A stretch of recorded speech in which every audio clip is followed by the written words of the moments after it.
All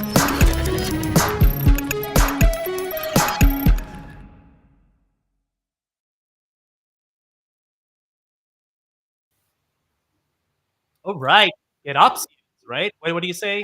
Yeah, good afternoon, GitOpsians. God, There get you it go. right. Yes, yeah. Well, I need to get it right. Yes, exactly. Yeah, so we're back. And before I let Christian deep dive into what's new in the latest are the upcoming Argo release? I don't even remember what we're doing. It's up and coming. Yeah, up and coming. Up and coming. Preview, yes. Before I let me get that, we had a couple of things we wanted to discuss. I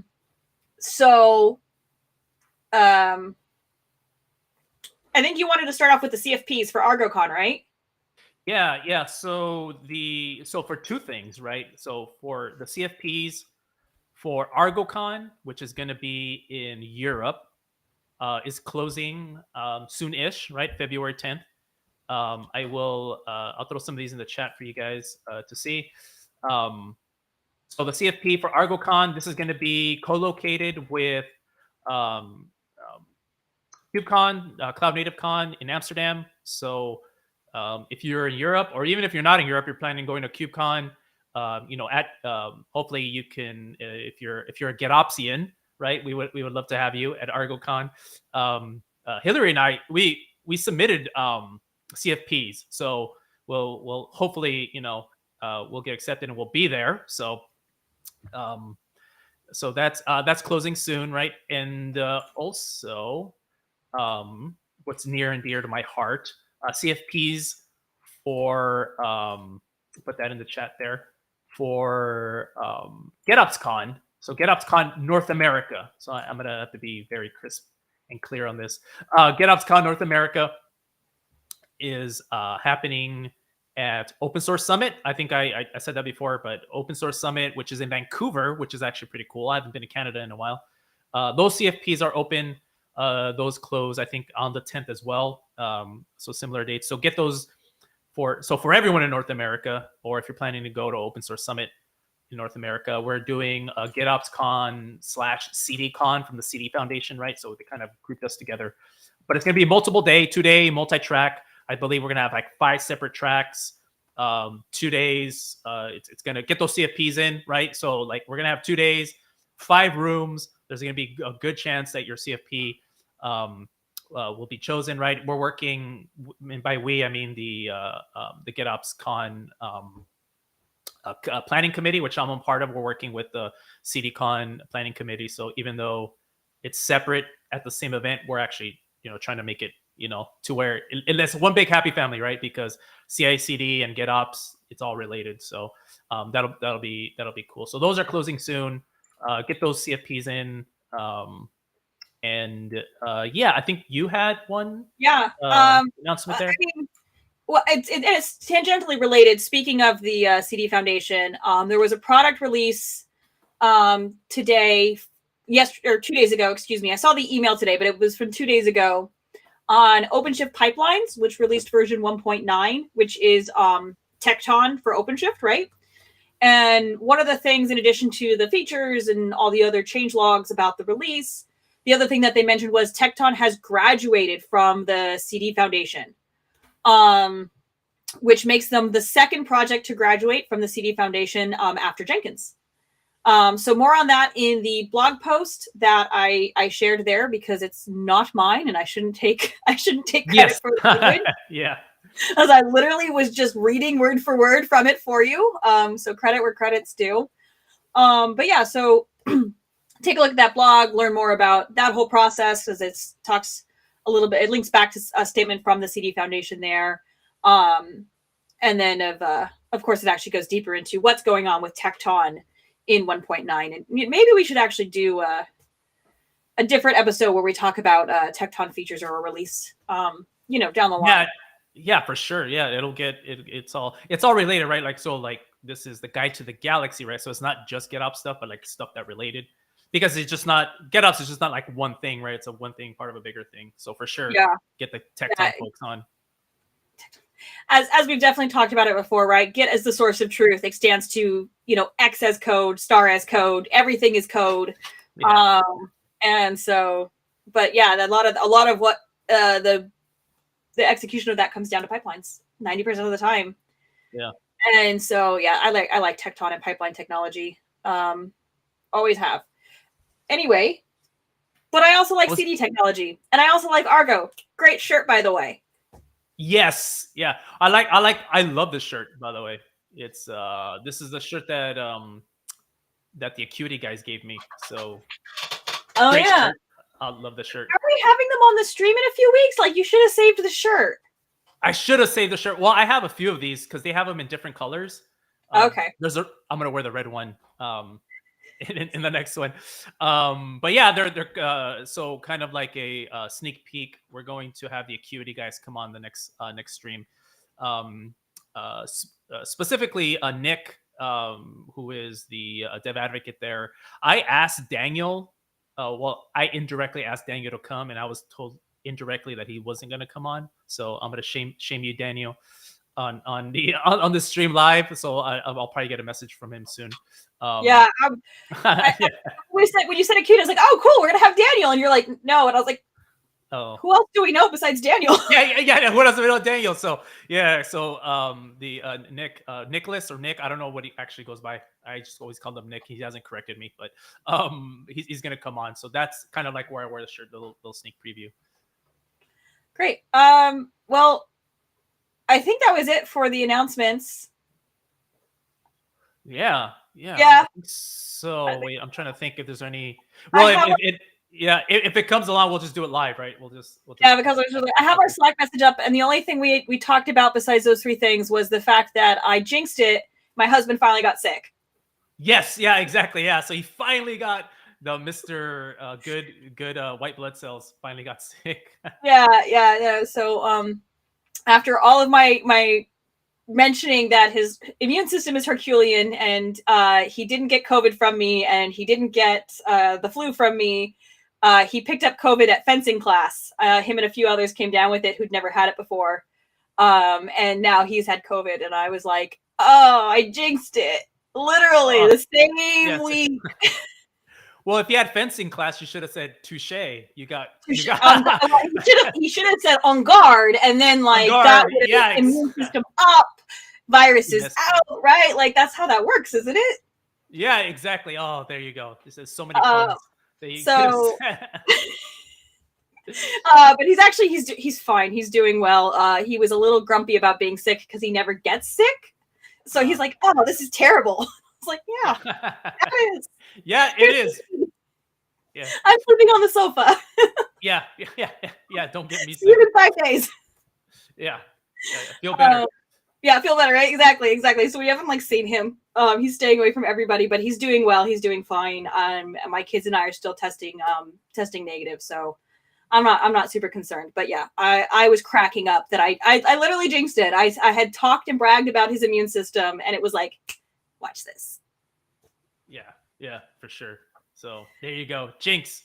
Jinx, exactly. Okay, sweet. So today's topic, right? You mentioned, and we kind of mentioned it earlier. Our Argo CD release candidate came out, right? So for 2.6, there's a lot in this release. A lot of cool things that have been kind of like brewing for a very long time. Some of them were I was following because I submitted an RFE for them specifically. So I was like, all right, sweet. And it's a lot of cool things coming down the pipe. So I figured, hey, let's preview some of these because they eventually make their way down to OpenShift GitOps, right? So for those who are watching who don't know, OpenShift GitOps is basically Red Hat's supported version of Argo, and it just essentially tracks maybe 3 months behind the upstream's release. So kind of like normal things at Red Hat, we vet certain things before we put them out. So this is the Argo CD 2.6 release candidate, and there are a few features, right? I'm gonna kind of go over them, kind of like the biggest features, and I'm gonna demo some of them. only because I just didn't have time to mess with the other ones. So I'll talk about a few of them, and I'll demo a few of them there as well. And yeah, you sort of indirectly answered this. So one of the questions in the chat was, is there any new features for Argo CD in 4.12, which I'm assuming that is OpenShift 4.12? Yeah. And the answer is what's coming out, what we're showing here are things that will percolate down into OpenShift GitOps, Yeah. which will start to become available. I don't know the exact cadence, in a few weeks, really. Yeah, exactly. So as soon as like, you know, the GA releases drop of Argo CD, and then, you know, a few weeks down the line, I always say 3 months. Sometimes it's like a few weeks. Sometimes it's 6 months. It just depends. I always say 3 months because like we do, you know, track behind a little bit.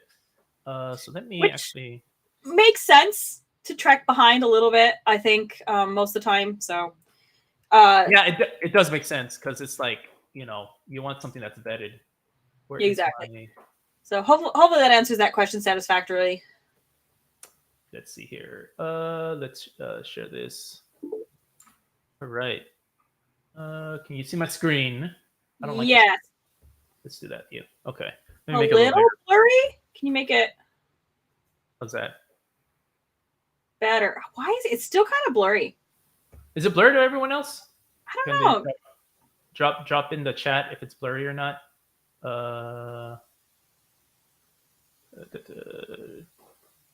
Or maybe hold on. Let me stop. And then reshare. Maybe it's the screen because sometimes that happens to me. So let's do this. Yeah, I'm seeing in the chat that it is blurry for folks beyond myself. I'm not. I am not alone. You are not alone. So how about this? Better? Same? Worse? Yeah, it's pixelated. I don't know how to describe this. It's like I can see strategy should be open, but it's like 30% of where there should be blue pixels is white. Yeah, no, I actually see it too from the interesting. Making it bigger. Oh, wait, for a hot second. There we go.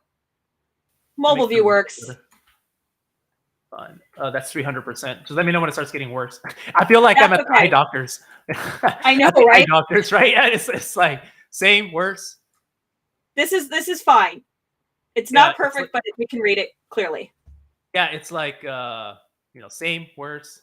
So for the CLI, that's terrible. That looks terrible. Yeah, hold on, let me see. That looks absolutely terrible. There, wait, you can go a little smaller, a couple. Yes. Okay, cool. Perfect. All right. So then I need to figure that out for next stream. Probably did you get a new monitor? What's your resolution? Yeah, resolutions for that monitor. Good question. Let's take a look. I have like 3 monitors, so maybe let me see here. See, that's a mistake.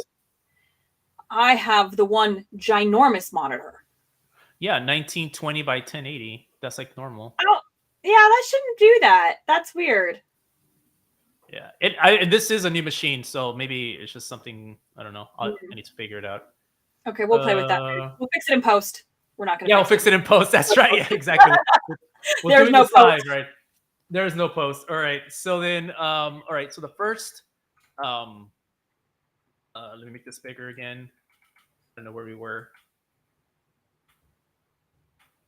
There we go. And I'll actually drop this in the chat here. The first feature to come out is a parameterized config management plugin. Now I'm going to start with this because it's not something I 100% understand, only because I haven't really used it. But just a high level of config management plugin, you can add your own either pre, post, or actually make it a main part of your how the YAML is rendered, right? So like, let's say you have like a customized build, like customized JSON it, right? Is that kind of like how you parameterize Helm is like another one. Like if you write your own, like my fancy, you know, plugin, you can do things with the repo controller, right? That downloads the git, does a git clone your source of truth, and then you can like do things with it, right? With these plugins. So these plugins, the feature that is going to happen with these is that before, like, parameters to your custom, I guess, I don't know how to explain this, kind of like your render agent, or kind of like customize, right? Like customize has like command line options.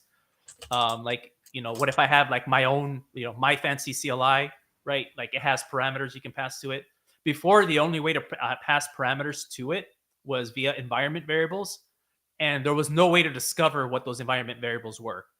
Like you basically had to like ask your like if you're a developer, you had to ask your administrator, like, well, what parameters are available to me in order to render my YAML, for example. So this gives it a way to, um, I guess, what do you call it? Auto detect or auto uh, advertise. What do they call it? Advertise some of these parameters. You're saying that there's a good example. Yeah, here. So it says, hey, there's a parameter called ignore Helm charts, and it's an array, right? So like basically ignore Helm charts. If you're going to pass this to me, you're going to have to pass it as an array. So I don't have to guess, like, what do I pass this this parameter? Like I don't have to guess what, like, it just, I say, oh, it's an array. Like I need to pass it an array. Things like that, right? And so there's also another more good examples here about. I was gonna say, I'm reading the docs as you're kind of going through this, and it looks like there's a few ways of implementing this as well. So you could do it as a sidecar or a configuration file or a config map. Yep. And I'm sure they each have their own advantages and disadvantages that I don't know because I also haven't looked at this feature at all. Yeah. But I think that's kind of pick your poison, right, on that one. Yeah, pick your poison. And if anyone maybe later on tag me on, if you try it out, tag me on Twitter, right? So you'll see my Twitter handle there about you trying it out, sidecar or config map. You tell me what you prefer. I haven't played around with this. There's a way to say, I saw a good example on this document. I just can't seem to find it right now. But yeah, so for here, like for example, it says parameters that you can pass, version, right? And it's a string, right? So like if you pass it a version, you have to give it a string, that sort of thing. You can do things like post render, and like it'll bubble up in the here we go. It'll bubble up in the UI as well, so you don't have to like guess what parameters you can pass this custom, I guess, render agent. I don't know exactly what to call it. So yeah, so this is kind of like one of the things that are coming. I think it was like a big thing that everyone was asking for. I tend not to use plugins only because like I'd rather, because if you use plugins, then I'm responsible for the plugin versus like something, like if something breaks, I'm responsible for it. Which is fine, right? If you're running an organization, if you have engineers and blah blah blah, but like I don't want to like be beholden on someone else's plugin, right? And so this is kind of what some of the things, and also sidecars aren't really battle tested, right? So this is kind of like a chicken egg thing, right? Where it's like, well, I don't want to use something that's not battle tested, but then it never gets battle tested because you don't use it. So anyway, kind of like is kind of like Hillary said, pick your poison there. This next one, shout out to my my former colleagues at CodeFresh. This is one of the ones that they pioneered, right? I'm not sure if it's 100% them, but this is something they wanted, right? So in when you create an application, let me make this a little smaller, and I'm sorry if that makes it worse. I'm trying to get it all here. Okay. I'm actually going to put in the chat for those who may not. Maybe everybody knows, and this is for nobody, but for anybody who's not super familiar with the sidecar model, this is a article I just found via a quick. I actually use Ecosia as my search engine, so a quick Ecosia search for a good explanation on Kubernetes sidecars, and so that's just in the chat. Might help you pick your poison. Yeah. So the application. So the application, there used to be a sync. There still is. There's an option called create namespace, mainly for Helm users. But I do it even when using custom, because 99% of the time I use customize. I do create namespace. Related question from Tal, who is a colleague of ours here at Red Hat. Now can I have an essay? I'm getting to that actually. So yes, but I'm gonna put a pin to that. Pump the brakes on that a little bit. It's gonna be pretty cool. And so so this is when you do create a namespace with customize, or I do it with customize or whatever. It creates the namespace that you put in the sync policy. This is actually a really, really bad example, because it says create space equals true, and then you're like, oh, do you mean the namespace that is no, actually, it has nothing to do with this namespace. There's another there's a destination under spec that you put in the destination namespace, and that's what this refers to, right? So if that namespace doesn't exist, it will create it. But also, as a side effect, you can also add labels to those namespaces, right? So you can say, when you create this namespace, please add these labels and add these annotations for whatever reason, right? Things like you can add Argo CD specific loads or whatever. But anyways, this is kind of like as a side effect, right? Create the namespace if it doesn't exist, and as a side effect, make sure these labels and annotations are applied. That's pretty cool. I used to, especially I use the create namespace a lot, because I don't necessarily want to manage that in Git, because my application can go not only to many clusters, not only to many environments, but also many namespaces, right? Like, I'm not just beholden to one namespace. So that's why I do it. Pick your poison, good or bad. But that's kind of like another way of doing it. Another option that's coming is that you can label your namespaces when you create them. So that's kind of cool here.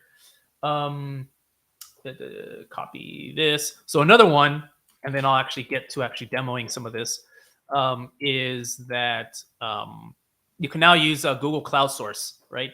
So Google Cloud Source is kind of like their Git managed Git service, right? Or whatever. I actually haven't used Google Cloud Source, so if anyone on chat knows about it, feel free to drop it in the chat.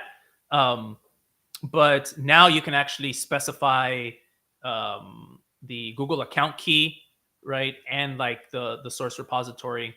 Here's an example that I give here. Actually, I'll put that in the chat as well. But you can add that as a source repo, right? So you don't have to. So now you can actually use this, right? You weren't able to use this before, but now you will in 2.6. So I will throw that in the chat as well. So that is cool. I've also never used Google Cloud Source. I don't. If I know people who have, I don't know that I know people who have. Yeah, exactly. Yeah. So so cool. So that is another thing. So for those of you using Google Cloud Source, that is one thing. All right, cool. So then those are kind of the things that I know about but haven't really played with. So if anyone plays with it, let me know. So here's the one that Tal is asking about. So this is one actually multiple sources for an application.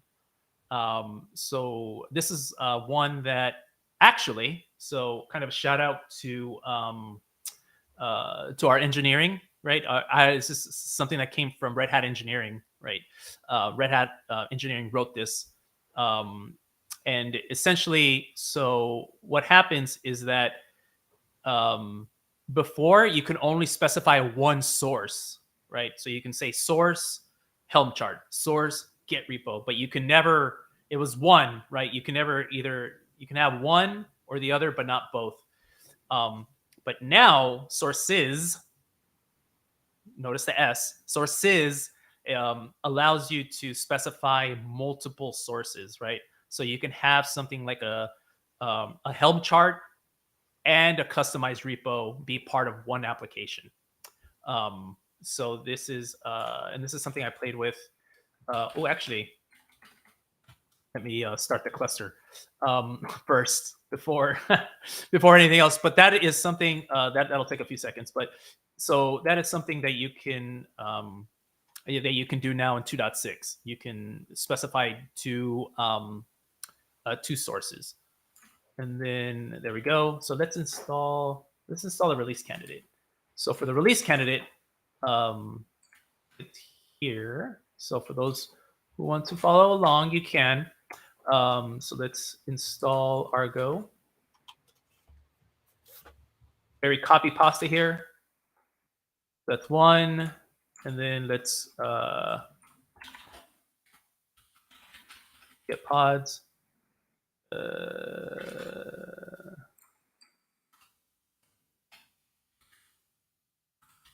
Watch that for a while. Cool. And then, yeah, that's up and running. Let's open another tab. Let's port forward. Port. Nope. It was not in my. Damn.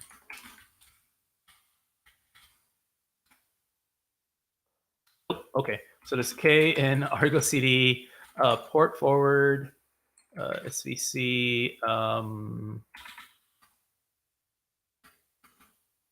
called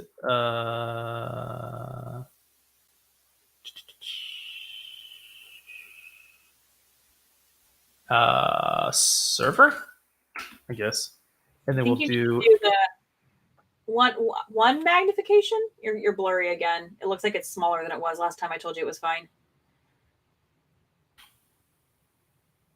Oh yeah, because I dropped into another. I just want to get this port forward going. Server, is it 8080? No, it's 80. Okay, and then 80 to 8080. Cool. 80 to 80. I always forget. Like, is it port host or host port? Oh, I know. It's okay. So then I can do. Let me make this bigger. Wow, this is really pixelated. I had to figure that out. I don't know what that's all about. What it's worth, it looks amazing on my screen. on your monitor, yeah. Yeah, on my monitor. So actually, and I don't know the password. So let's do let's go get secret.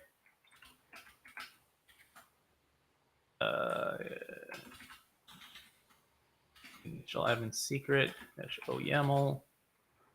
This guy here. Have a script. Password here. Where is this guy? No, that's you. That's your face. Okay.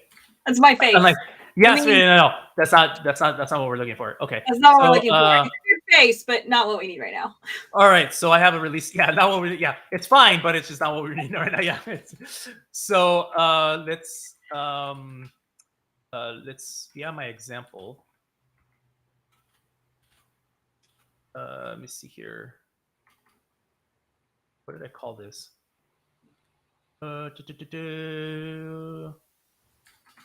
Multi-source. There we go. Yeah. Oh, there we go. Okay, cool.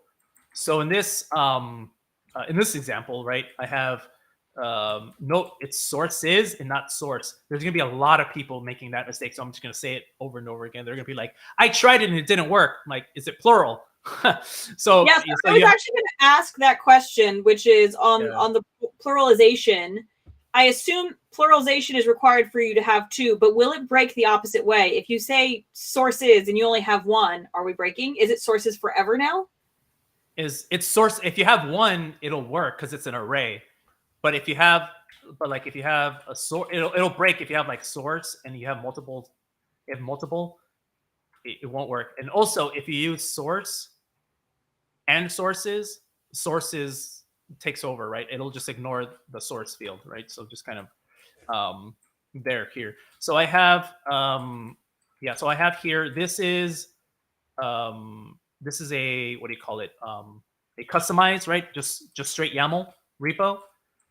So that's one, right? One source in my sources. My second source in my sources. I'm going to develop a Lisp after this.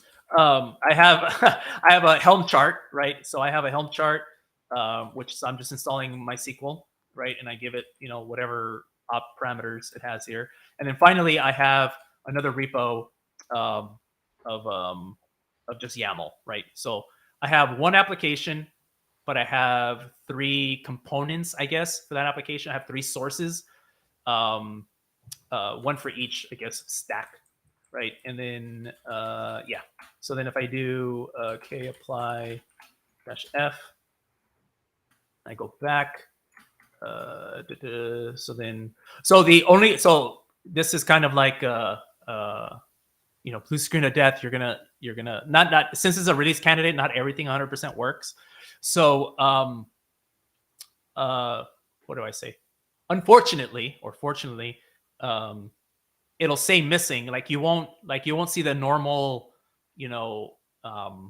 Argo, like one thing come up at a time, or you won't see things syncing. It'll say missing and out of sync for the whole duration until it all is synced. This is something that is known upstream, right? I talked to a few of the engineers. Michael Crenshaw, by the way, shout out from Intuit. He says this is a known thing, and it's kind of it's going to be buggy for a while until maybe a 2.6.x release, right? It's going to be a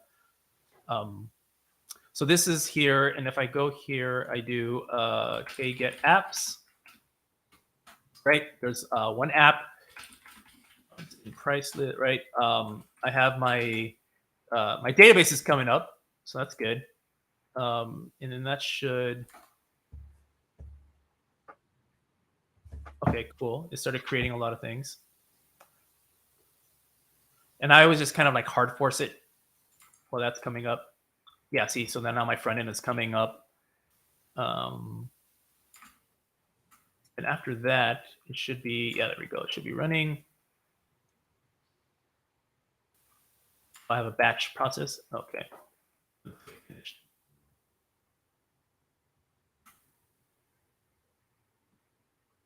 Oh, my hook. Yeah. Look at how big my app was. Okay. Yeah, seriously. Like, this was what you wanted? Yeah, I was like, wow, there's a lot of watching paint dry here. Yeah, so there we go. Sync okay.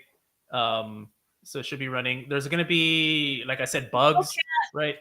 I hope everybody knows what this is all supposed to say, because it's yeah. So if this could be used on the screen in a movie when they want it to look like something interesting is happening on the computer, but they don't want to like actually put work into making what's happening on the computer look realistic, where it's just slightly out of focus. So there's a lot of stuff, but you don't know what it means and you can't see. That's like that's our view of your screen right now.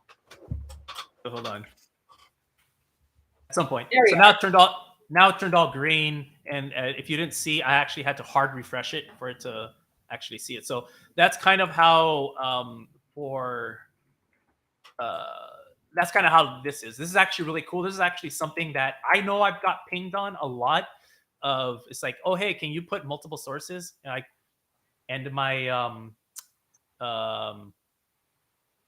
trying to be nice to myself. My tongue-in-cheek answer is like, well, why would you want to do that? it's like my answer was always you're doing it wrong. So now you're not doing it wrong. Now that's possible, and that is the power of open source. If enough people scream, it'll get done. So This is that's something that came out. So then we delete that. Don't need that So anymore. actually, this is so interesting, right? This is I'm thinking back to, hashtag old job, right? Could you imagine having all of that like code coming from multiple places? Oh, it would. I think it would have been a nightmare to maintain, right? Yeah, Hey, yeah. But I mean, with I guess modern problems require modern modern solutions, right? Like solutions. Yes, exactly. Yeah, now though, it kind of actually like I do see it. It makes sense. It still feels kind of weird. yeah, yeah. Um, and I'm So still not yeah, sure I love it, but I get it. I 100% agree with you. I get it. Like I get it. Personally, I wouldn't do it for many reasons because one being is that like usually like you call it an application, but your application your is actually made up of smaller applications. Even in a monolithic world, that's true. I'm not talking about Yeah, microservices. Just like from monolithic to microservices, this is true. Your application, what people see as your application, the end users, they see it as one thing, but the backend is made up of many things. It's made up yeah. of There's always been, this they called it the lamp stack back in the day, right? yeah, Linux, yeah, exactly. Apache, MySQL, and at the time it was PHP, right? PHP, yeah, And so all of those things made up what the consumer consumed. yep. But yeah, you have the stack. So Yeah, they call it the yeah, stack, right? It's the stack that runs your app, and that's true even in monoliths, right? Because back $ last job, right? Like where we worked together, we technically ran a monolith, but it was made up of so many moving pieces, right? yeah, Um, and trying to manage that in one, like in Argo, in one thing, for me, just personally, that would be hard. I understand why you would want to do it, and you know what? If that works for you, cool. I just wouldn't personally do it. yeah. I don't love it. Yeah, I'm with you. I don't love it. Yeah. I mean, I it's would cool. love to hear from people who do like it. Like, who are you folks who wanted this feature? Tell us more Yeah, about your yeah, life. exactly. I'm like, change my mind, right? I'm sitting My there. mind, Yeah, change my mind. No, 1,000%. 100. Yeah. If I'm Yes. wrong, or if I'm not seeing the business case or the value or whatever, show me the way. Right. I'm but a flawed human with a limited experience set. And that experience set informs my views. And there Yeah. are way more things out there beyond that. But so yeah, this is an interesting feature. It's one I've heard asked for. We'll see. I'm curious to see how this goes and how we see. I know there are things being built with Argo CD here at Red Hat that I will probably see the potential impacts on this on, and Oh, that'll be yep. interesting. Yeah, for sure. And I know exactly what you're talking about. And well, and again, like I always say, I'm opinionated, but I'm not so opinionated that you can't change my mind, right? Like I'm opinionated, but if you change my like, I'm open for you to change my mind. Sweet, I that'd love be being cool. wrong. I I actually love love being wrong. I because absolutely love being wrong. Yeah, that means I learned something. absolutely. I'm with you there. And this is also this is one. The next one is it's on the same doc. Just scroll down a little bit. Um, uh, this is one I actually like. This one and the next one I really like a lot, and I can see a lot of value. So, so before in the before time or right now, you if you're deploying a Helm chart, your your values file has to be in the same repo as your Helm chart. So, so if you have one Helm chart, um, the values file has to be in that same repo, which means that if you have different like deployments and stuff like that, like you're gonna have multiple values files, right? You'd have to like Yeah, say this is values dash prod, values dash this, value that like you're gonna have to have multiple ones. and Um, potentially multiple places and all that uncomfortable amount of room for human error. I always mention I don't like. yeah, yeah, exactly. Well, and also if it's under one repo, like like I have to make a change and like it essentially alerts everyone, and it's like, well, Yeah. no, it's only for like my team. I'm sorry, like I don't need approval for like 800 people just to make this one little change. Like it's annoying. I get it. So this update in 2.6 is coming. You can have your repo, your Helm chart in one repo, and your values file in another repo.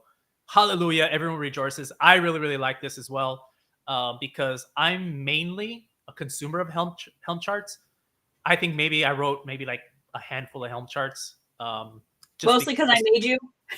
yeah, exactly. But mostly because I need to. Like if I can't, mostly because I couldn't find what I needed. Yeah. So this is really cool for me. Like, okay, cool. I can consume. I use Bitnami a lot. So Red Hatters don't hate me. I'm sorry, because they're owned by VMware.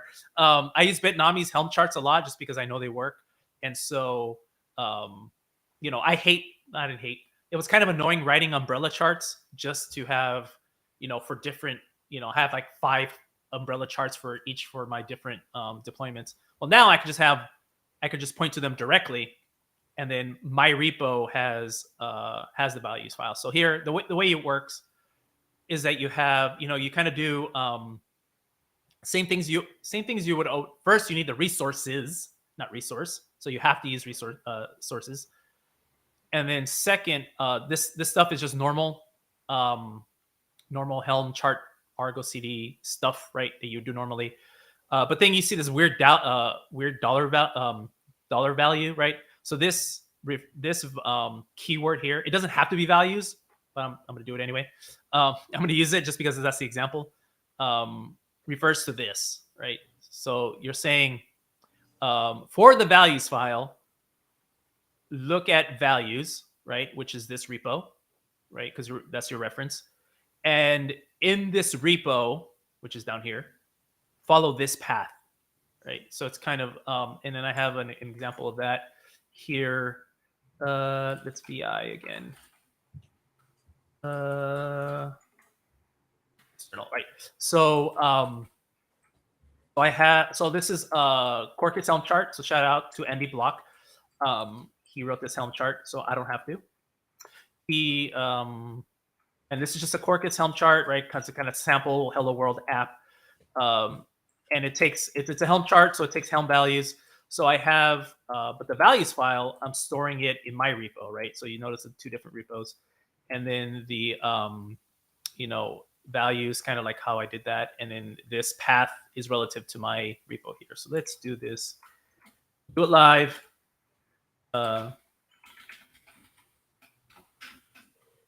Right, same thing, and kind of like, I guess, similar idea. It might not. It'll show missing out of sync, even if it's syncing, even if it's going fine because of reasons. Can I move this? They must be race conditions. They're probably not race conditions, but they must be race conditions. I always blame a race condition. It's always, yeah. Well, in the UI, and also since the UI is kind of behind some of these features, it's like it's a race condition until the very end. It's like, yeah. It's kind of like the early times of the internet when you're downloading something. It says like 1% done, and then all of a sudden it goes to 100. Like you don't get the progress bar. You just get 0, or you get 1% and then 100%. Yeah. Or it would go like from 1% to like 90% and then stay there for 10 minutes. It's like you don't know. Yeah, exactly. And so then now, I have my the application's up and running. All things are cool. So this is actually cool, and this is actually what I like a lot. At one of the things here, and so yeah. So then it's like, this is a good question here. Yeah, so like if you have an application that needs a database and RabbitMQ, right? Like this is actually the multiple sources, right? That I think if they're like related, I think maybe that's like a good way of deploying them together, right? Like if you have like a database with like a caching, that makes total sense to deploy those together, manage those together. Like that makes I think that's like a good use case for Yeah, that's a very good multiple use case. sources. That's the Helm value thing. So that's actually pretty cool. One of my favorite things to come out. This one I saved the crescendo, right? Save the best for last. Oh yeah, didn't we look at progressive rollouts a little bit? So yeah, so there's the only thing I don't dislike about this is that they called it progressive rollouts. You should really call it progressive syncs, because progressive rollouts, in my mind, is talking about like canary, blue, green, whatever, right? So progressive rollouts, yeah, we talked about it when we talked about Argo rollouts. I'm gonna call this, even though the feature is called progressive rollouts, I'm gonna call it progressive syncing. So with this is for application sets, right? So with if you haven't seen the episode before, there's an episode of sync waves, right? There's a episode of sync waves where you order the way you deploy your manifests. So like you can say, hey, deploy the namespace first. When that's healthy, then deploy the service, and when that's healthy, then deploy the deployment. And when that's healthy, then deploy the ingress, right? Like you have, you do it in steps, right? And I was asking, and I'm pretty sure I wasn't the only one, because the person who wrote this was from Indeed, right? From the company Indeed, actually contributed. So shout out to Indeed and those engineering guys. They did a great job. They said, well, a lot of people, and myself included, I have an RFE saying I want to be able to do sync waves with application sets. And sync waves with application sets wasn't possible. The only way to do that was to do something called app of apps, right? You create an Argo CD app that is made of other Argo CD apps, and then you can do sync waves there. But I'm like, but I really, really, really like application sets. I was a big fan of application sets, still am. And they have a progressive rollout. So the progressive rollout essentially is you do your application sets the same as you would, like this is a list generator, right? So you do that, but then there's this new under spec, there's this new option called strategy, right? Right now there's only one strategy. With the idea is that more people are going to come up with more ways to do things. So we're going to do a rolling sync, right? Which is kind of what I called in the beginning. And then you kind of like Tecton, right? You I just give it steps, right? So you're saying step one, deploy an application that is labeled environment dev, right? And then step two, when that's healthy, deploy the next application that that is labeled environment QA, and then the next step, right? So you kind of just like you're saying deploy, and it's based on label, right? And the label is this stuff here, right? So I do want to talk about max update, right? I know what it is. I haven't used it. So for those who are using, who are testing it, using it, let me know how you would use it. So max update. So this, since it's based on label, you can actually deploy like one application or 1,000, right?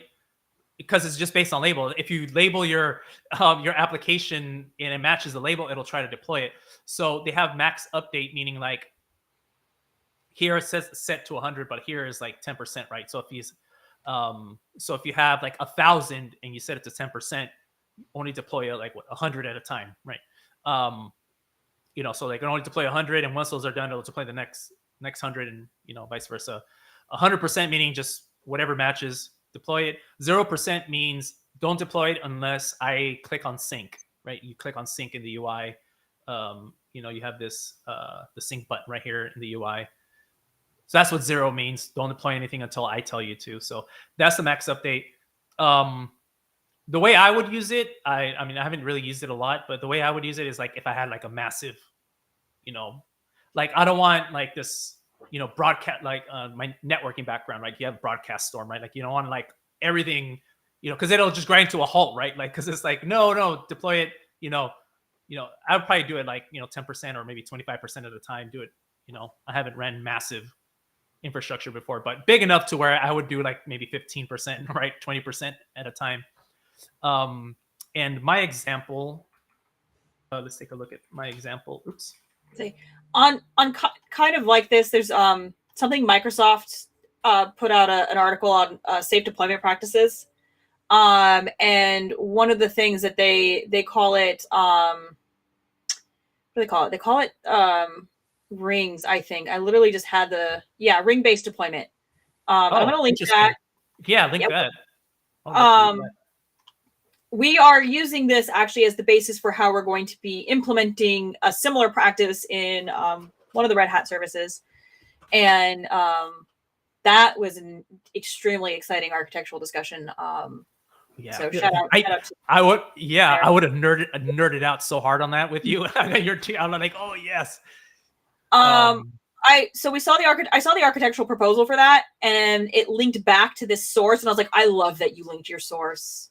That's good. That's like really helps to give the context and understanding to what was being proposed. We did accept it. That's real exciting. So this is going to be a pretty significant piece of that is really cool. Of infra is going to be using this in the future. Slack that to me because I want to have it. Like that to me. Yeah. I'll let you know. Yeah, but so like it's just they're working on the implementation. I'm super excited to see how that comes out. Not being built with Argo, but again, really similar. Yeah, no, that's really that's similar ideas in the same vein, right? Because we're all we use GitOps to deploy, but like this is all related because that's actually really cool. How to deploy an application, especially at scale, it could get tricky. Can get real tricky. Yeah. Fun times. So awesome. That's a good read. So so here I have same application set, right? So I use the list generator because it's like the more straightforward example. I have again here elements. I have there it did it in environments. Here I'm doing it as an application stack, right? So I have like a configuration app, and then I'm gonna have an app that's for my database, and I have my app for my front end application. And so here I'm gonna say match expressions right here. The key. So this is kind of like where I got confused. I thought the key was like something up here. It has nothing to do with up there. So the key is priceless component, and that goes down here to what you're labeling your application itself specifically, right? So I say when you see priceless component equals config, which then it'll be up here. Deploy that first, right? That's my first step. And then the second step, priceless component values in DB. Deploy that next, right? And priceless component front end, then deploy that last.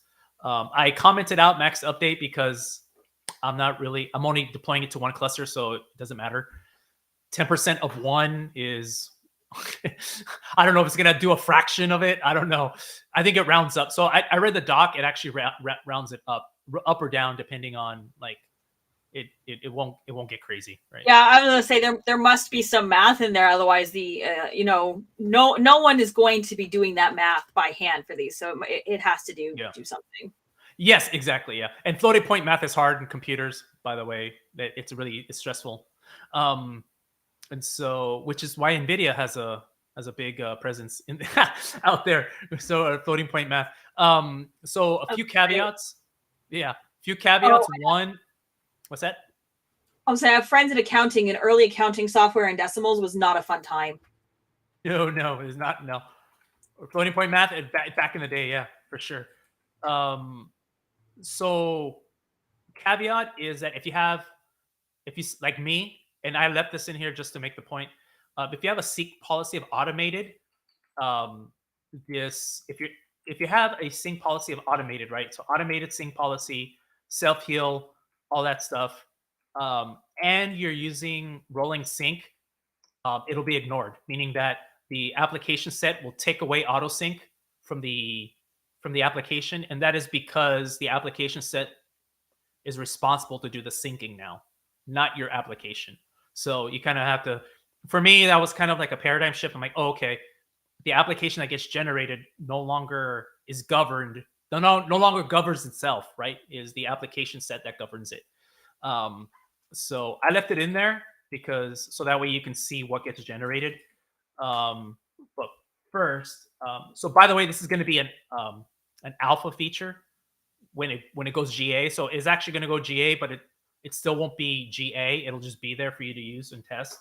So in order to do this, you have to edit Argo CD, and then I have to edit the deployment of Argo CD application set controller. And then I have to add, I believe, in my notes here. Yeah, progressive rollouts. Delete this guy here. Say value equals, oops. So you set to true, or you can do it in the config map. I'll let you, oh, it didn't like it. Oh, string? What? I think, let's go. Value true. That's so lame. Okay. I know why, but that's still lame. Okay, key get pods Argo CD. I should probably roll that out.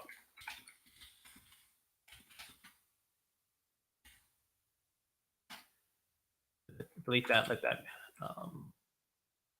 should be there. Okay, cool. All right, so then now I can apply my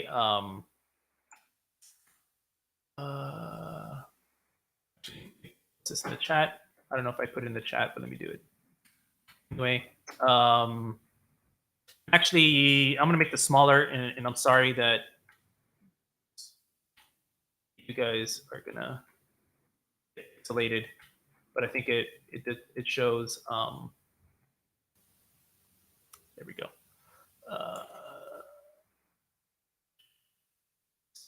Want to do that? Okay. Do sleep 2, so I can do k apply, and then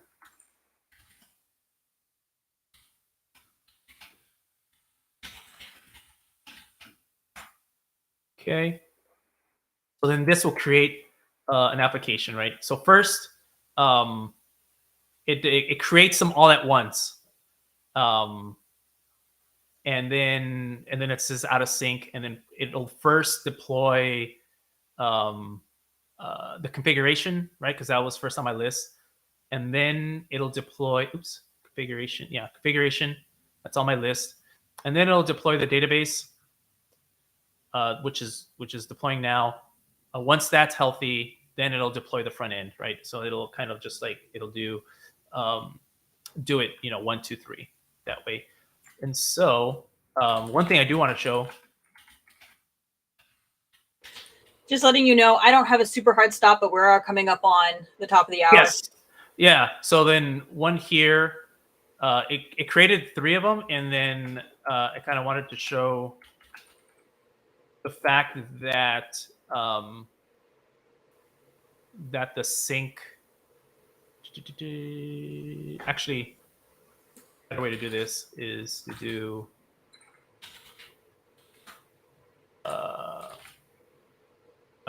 do export.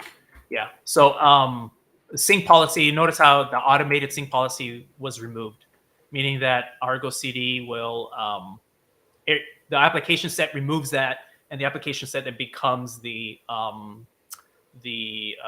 controller, right, or the overarching.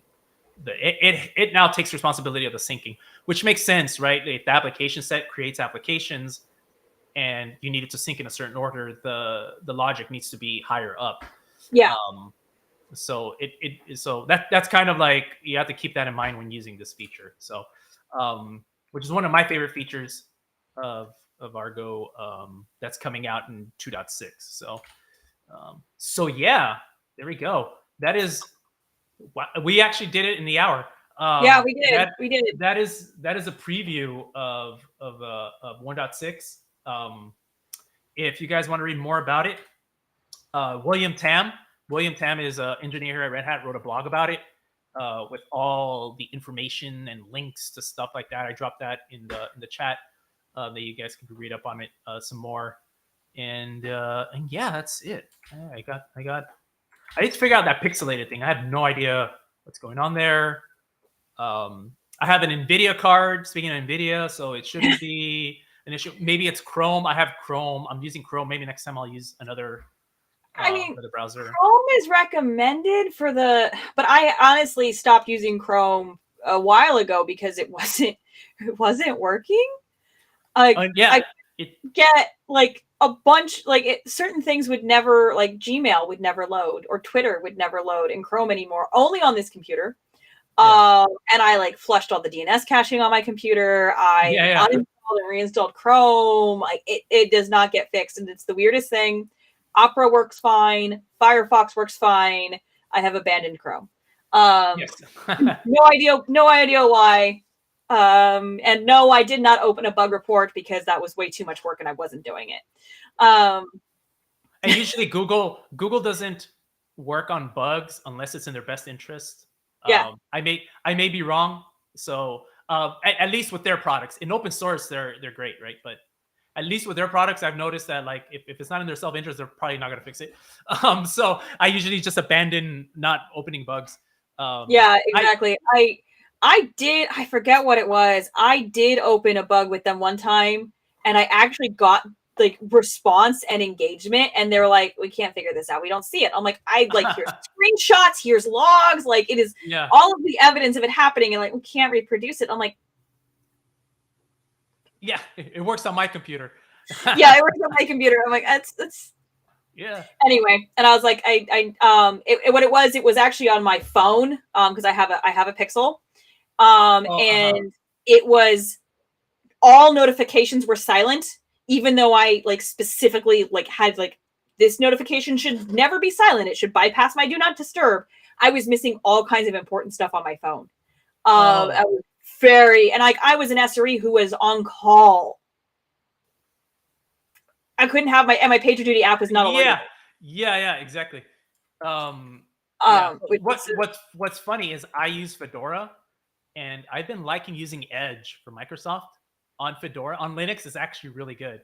Once you take out all the Bing stuff, because like they want you to use Bing and it's like all that.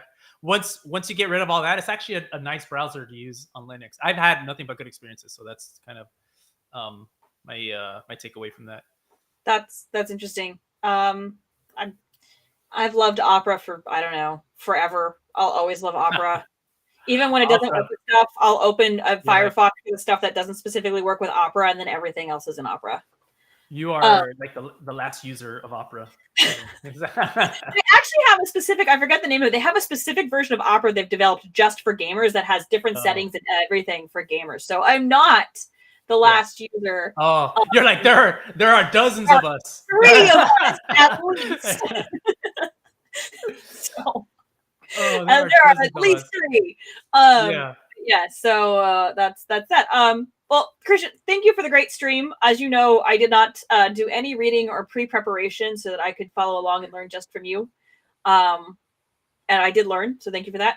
I think Paul made fun of my face in the comments. Awesome. When we were joking about like it's a good face, but not what we wanted. Is a sorry for your mom, and I'm like,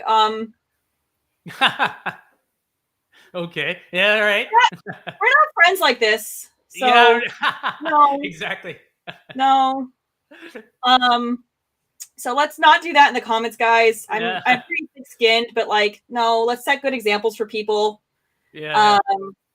And we will see you back in 2 weeks with Acuity, right? And Acuity, yeah. So 2 weeks Acuity, that'll be fun. Just not Daniel. Darn it, Daniel. Darn it, Daniel. Yeah, I'll give him a hard time. We'll give him a hard time during the stream too. So it's exactly. He's never living this down. Yeah. Sweet. All right. Well, then, we learned a lot today, including some things where you're going to have to pick your poison. As I always say, choose your technical debt wisely. And we will see you guys in a couple weeks. All right. Yeah. Cheers, everyone. Cheers.